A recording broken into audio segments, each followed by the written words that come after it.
Saya mencoba menjawabnya. Hal apakah yang paling signifikan yang Anda pelajari dari pelajaran ini? Mungkin karena keunikan kitab Yohanes, Injil Yohanes ini, secara tidak langsung jadi sesuatu yang signifikan ya. Mungkin kalau kita baca dari Matius, Markus, Lukas, selama saya juga membaca Alkitab, kelihatannya bukan berarti mengabaikan ketiga kitab ini, tetapi kelihatannya kan biasa.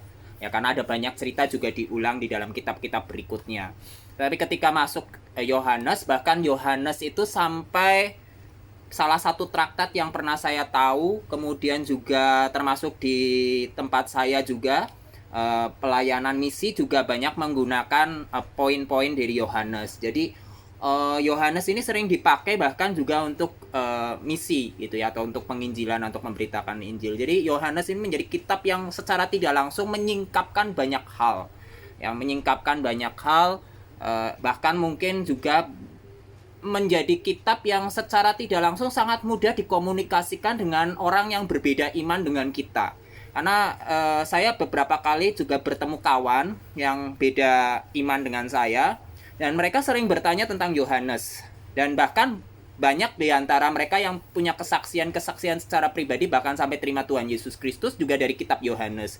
Jadi kitab Yohanes kelihatannya memang unik, tanpa harus mengabaikan kitab-kitab yang lain, tetapi di konteks masa kini khususnya Yohanes itu menjadi menarik.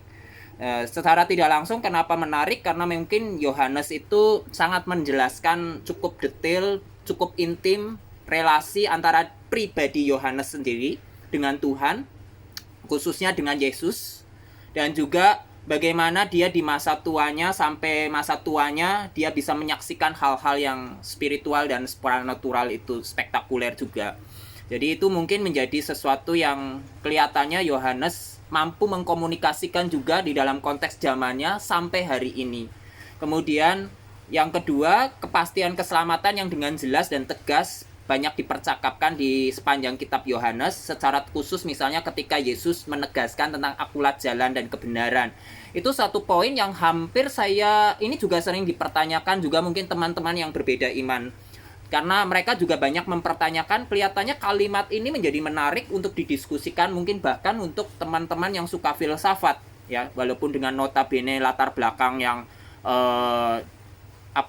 yang dari berbagai macam latar belakang, poin seperti atau pernyataan seperti ego emi atau pernyataan aku adalah jalan dan kebenaran dan sebanyak pernyataan akulah, itu menjadi pernyataan yang sangat menarik untuk dibahas lebih dalam lagi, sehingga ini menjadi percakapan yang tidak pernah ada hentinya, tapi justru menjadi wadah atau mungkin menjadi jembatan untuk mempercakapkan Injil lebih dalam lagi.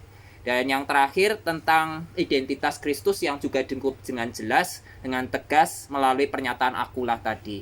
Jadi tiga hal ini menjadi menarik untuk saya memahami kitab Yohanes, dan menjadi menarik untuk saya untuk belajar lebih mendalam, dan mungkin menjadi paling signifikan untuk saya pelajari atau saya pahami dari kitab Yohanes. Itu mungkin yang bisa saya jawab dari pertanyaan nomor 5. Terima kasih.